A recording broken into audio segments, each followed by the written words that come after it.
태평양 전쟁이 한창 열기를 뿜어가는 지금은 1943년 여름이 끝나가는 시점이고 1943년 6월 말부터 시작된 연합군의 솔로몬의 인근에서의 대반격이 진행 중입니다.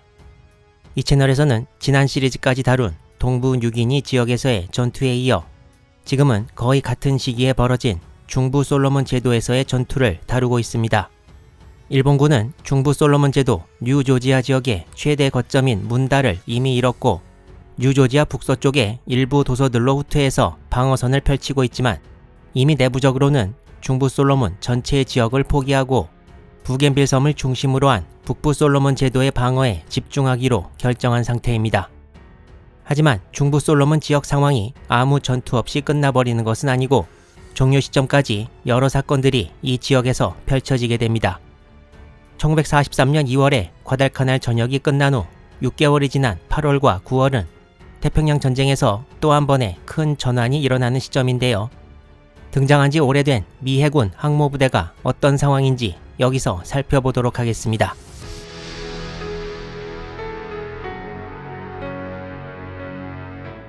이 항공모함 8척은 미 해군이 2차 대전 발발 이전 취역시킨 항공모함들입니다. 이 8척은 위에 나와 있는 대로 CB-1부터 CB-8까지 번호가 붙었는데요. 여기서 항공모함을 뜻하는 CV가 뭐냐 하면 항공모함이 에어크래프트 캐리어니까 CV가 캐리어 베슬의 첫 글자를 딴 것이다. 사실은 그게 아니고 C는 순양함을 뜻하는 크루저의 첫 글자이고 V는 불어로 날다를 뜻하는 단어 볼레의 첫 글자를 딴 것이라는 설이 유력설입니다. 이 설에 따르면 미군이 처음 항모를 도입했을 때 항공모함을 독립된 유형으로 보지 않고 순양함의 일종으로 보았다고 주장합니다. 이제 이 8척이 태평양 전쟁을 거치면서 어떤 운명을 겪었나 살펴보면 먼저 랭리는 개전 초기인 1942년 2월에 자바해 근해에서 일본 항공대의 수평 폭격에 당한 후 자침 처리되었습니다. 다음 렉싱턴은 1942년 5월 사노해 해전에서 이번에는 일본 항공대의 급강한 폭격과 어뢰 공격을 받은 후 자침 처리됩니다. CV-5 요크타운은 1942년 6월 미드웨이 해전에서 일본 항공대의 공격에 큰 피해를 입은 후 복구하면서 예인을 시도했으나 결국 일본 2호 제168 잠수함의 어뢰를 맞고 격침되었습니다.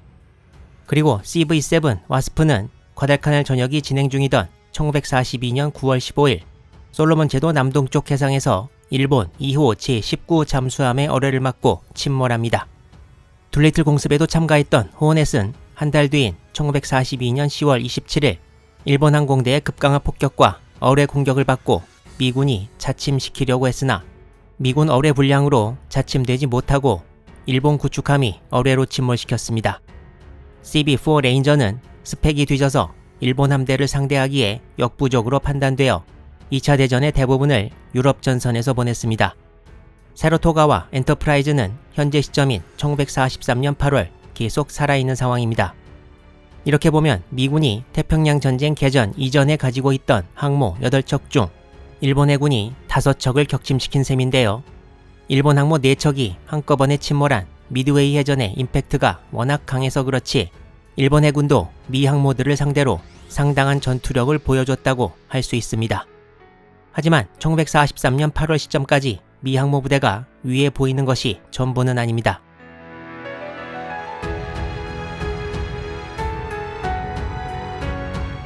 미국은 이미 1942년 12월 31일 X6급의 초도함 CV-9 Essex를 취역시켰고 CV-2 렉싱턴의 이름을 이어받은 Essex급 항모 렉싱턴이 1943년 2월 취역, 요크타운의 이름을 이어받은 Essex급 항모 요크타운이 1943년 4월에 취역했습니다.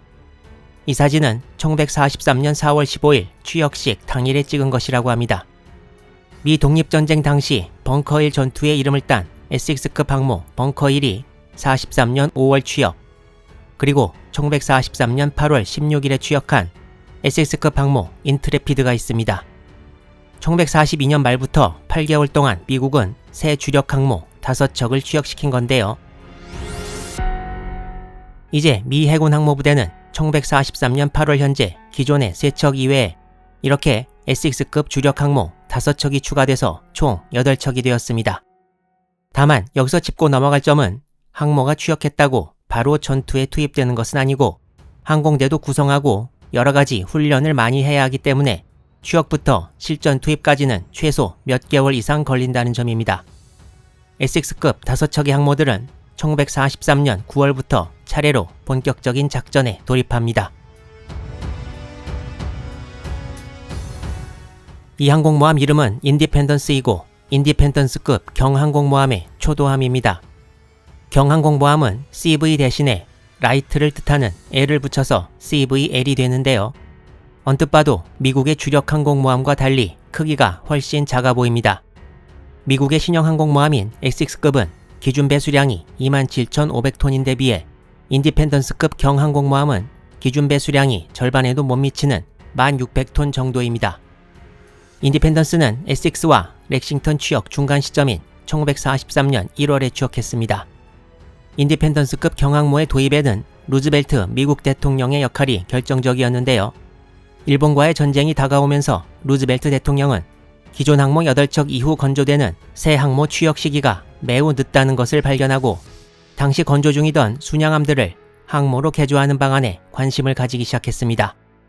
비록 대형 항모보다 전투력은 떨어지지만 훨씬 빨리 만들 수 있는 장점이 있어서 진주만기습 이전에 이미 4척이 착공되었습니다.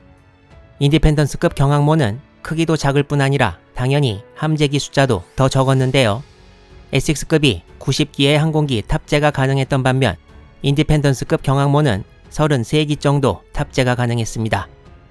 에섹스급 주력 항모를 건조하면서 경항모도 찍어내기 시작한 미국은 거의 한 달에 한 척씩 경항모를 취역시키기 시작하는데요.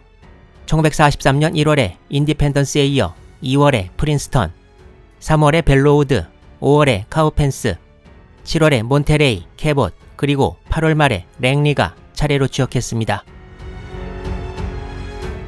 이제 미국은 태평양의 주력 항모 7척에 경항모 7척을 1943년 8월 말까지 보유했고 이제 조만간 일본군을 향해 해상에서도 총반격을 취할 준비가 되었습니다.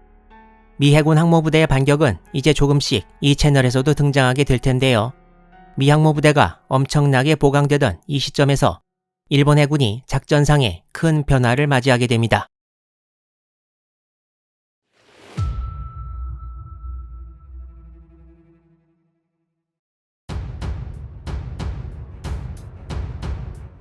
일본 해군은 1941년 12월 태평양 전쟁 개전 이후 대규모 작전을 나름대로 분류하는데 개전 초기에 남방, 즉 동남아시아 공략을 제1단 작전이라고 칭했습니다. 이어지는 제2단 작전에서는 일단 호주와 미국 간의 연락선을 끊고 조기 종전을 위해 하와이를 점령할 계획도 세웠으나 그 전 단계 작전으로 시행된 미드웨이 점령 작전이 항모 4척을 잃으면서 크게 실패하고 미드웨이 해전 2달 후 벌어진 과달카날 전역에서도 일본군이 패배하면서 호주와 미국 차단 및 하와이 공략을 이룰 가능성은 사라졌고 제2단 작전이 종료됩니다. 제1단 작전과 제2단 작전이라는 명칭은 일본 해군에서 붙인 이름인데 이런 작전들을 추진하는데 육군의 도움 없이 해군만 싸운다는 뜻은 아니고 전체 작전 계획 중에서 해군 입장을 정리한 것이라고 보시면 되겠습니다. 그리고 과달카날 전역이 끝난 지 얼마 되지 않은 1943년 3월 25일 일본 해군은 제3단 작전 계획 시안을 완성하는데 그 내용은 일단 현재 방어선 외곽 요지에 대한 적극적 진공 작전을 중지하고 연합군의 반격에 대비해 방비를 철저히 하고 장기 지구전 체제를 확립하는 것입니다. 그리고 수비만 하면 전력 차이로 인해 결국 최종적으로 질 수밖에 없으므로 적극적으로 기회를 만들어 적을 공격해 경멸하는 내용도 포함되었습니다. 이게 제3단 작전의 중요한 내용들인데요. 미드웨이 해전과 과달카날 전역 이후 적극적 공세를 펼칠 능력이 상실된 일본 해군의 상황인식을 그대로 보여준다고 하겠습니다. 제3단 작전은 조금 전에 말씀드린 대로 원래 1943년 3월 25일에 제3단 작전 제국해군 작전 방침으로 육군의 참모본부 역할을 하는 해군 군령부에서 당시 연합함대 사령장관이었던 야마모토 이소로쿠 제독에게 지시되었는데요. 이게 실제로 연합함대 제3단 작전 명령으로 하달된 것은 8월 15일이었습니다. 거의 5개월간 지연된 셈인데요. 작전 방침이 내려온 지 일주일도 안 된 1943년 4월 1일부터 야마모토 제독의 2호 작전이 4월 16일까지 솔로몬의 지역에서 실시되었고 2호 작전이 끝난 지 이틀 뒤인 4월 18일에는 야마모토 제독이 부겐빌로 격려 시차를 나가다가 피격되어 전사한 해군 갑사건이 벌어집니다. 그 이후에 연합함대 대규모 인사가 이어지면서 많은 사람들이 자리바꿈을 했고 제3단 작전의 실제 발령이 계속 미루어지게 됩니다. 그리고 야마모토 제독 전사 약 2달 후인 6월 30일에는 동부 뉴기니와 솔로몬 제도 지역에서 연합군의 대공세인 카트윌 작전이 시작되었고 이 와중에 일본군이 조금 숨을 돌릴 수 있었던 시점이 8월 중순이었습니다. 일본 해군에서 분류한 제3단 작전 시기는 1943년 8월부터 시작해 해를 넘겨 1944년 10월경까지 이어지게 됩니다. 제3단 작전 명령서는 전체 수십 페이지에 이르는데요. 그 내용 중에는 이렇게 태평양 권역을 미군과 비슷하게 나눠 놓은 것도 있습니다. 그리고 해군 항공대를 이용한 초계 구역을 설정해 놓은 것도 있는데요. 이 지도는 각 방면에 세부적으로 요격대를 설정한 것을 나타냅니다. 여기서 요격대 대는 부대가 아니라 권역을 뜻하는 말입니다. 이 지도에는 북방에 제1, 2 요격대가 표시되어 있는데 일본 자료에는 제1 요격대는 미국뿐 아니라 소련의 위협에 대비한다고 되어 있습니다. 태평양 전쟁 때는 북위 50도 이남의 사할린과 쿠릴 열도 전체가 일본 영토였고 진주만 기습 때 일본 함대가 쿠릴 열도의 에토르프 섬에서 출발했습니다.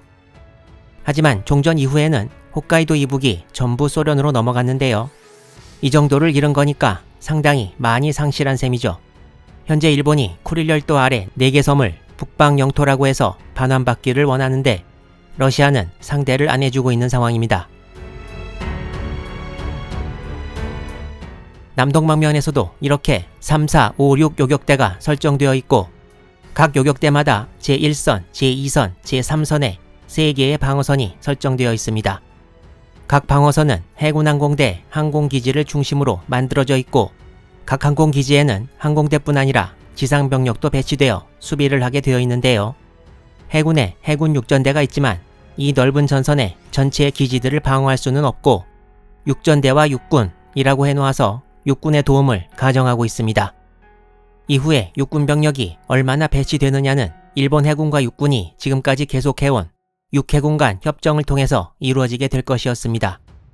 결국 제3단 작전 명령 발령은 태평양 전쟁 개전 1년 9개월 만에 완전히 바뀌어버린 전황에 대한 일본 해군의 상황 인식이라고 볼 수 있습니다. 그리고 제3단 작전이 발령되던 때와 비슷한 시기에 하나의 에피소드가 있는데요.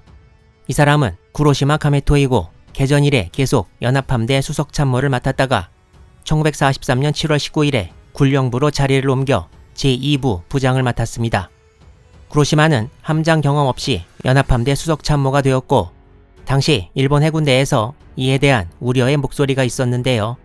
구로시마를 뽑은 당시 연합함대 사령장관 야마모토 이소로쿠는 구로시마가 다른 참모와 다른 관점에서 의견을 내는 능력을 높이 샀고 기상천외한 면도 있다고 평가한 대목도 있습니다. 일본 해군 군령부는 산하에 제1부부터 제4부까지 있는데 각각 작전, 군비, 정보, 통신을 담당하고 있었습니다. 구로시마가 부장을 맡은 제2부에 병기를 담당하는 제3과가 있어서 구로시마가 병기 관련 업무에 계속 관여하게 되는데요. 구로시마 카메토는 연합함대 수석참모 시절부터 연합함대 동료나 군령부 막료들에게 폭탄을 실은 모터보트를 적함에 들이받아 공격하는 방법을 말하고 다녔다고 합니다. 즉, 가미카제 공격으로 알려진 특공을 일찍부터 제안한 것인데요. 군령부 제2부장이 된 직후인 1943년 8월 초에는 항공기를 이용한 항공특공을 제3단 작전에 도입해야 한다고 주장하면서 이를 필사필살, 즉 자기가 죽음으로써 적을 처치하는 전법이라고 말하기도 했습니다. 일본 자료에는 쿠로시마가 군령부 제2부장이 된 것이 일본 해군이 특공을 채택하게 된 중요한 계기가 되었다고 보는 사람이 많다고 하는데요. 4월 18일 야마모토 사령장관이 전사한 것이 쿠로시마의 인사이동을 불러왔고 결국 일본 해군에서 특공의 도입으로 이어지는 고리가 되지 않았나 생각해봅니다. 쿠로시마 카메토는 이후 이 채널 영상에서 다시 등장할 예정입니다. 반격을 가할 준비를 갖춘 미군에 맞서 일본군은 과연 어떻게 대항하게 될지 다음 영상에서 중부 솔로몬 소탕전을 계속 진행해 나가도록 하겠습니다.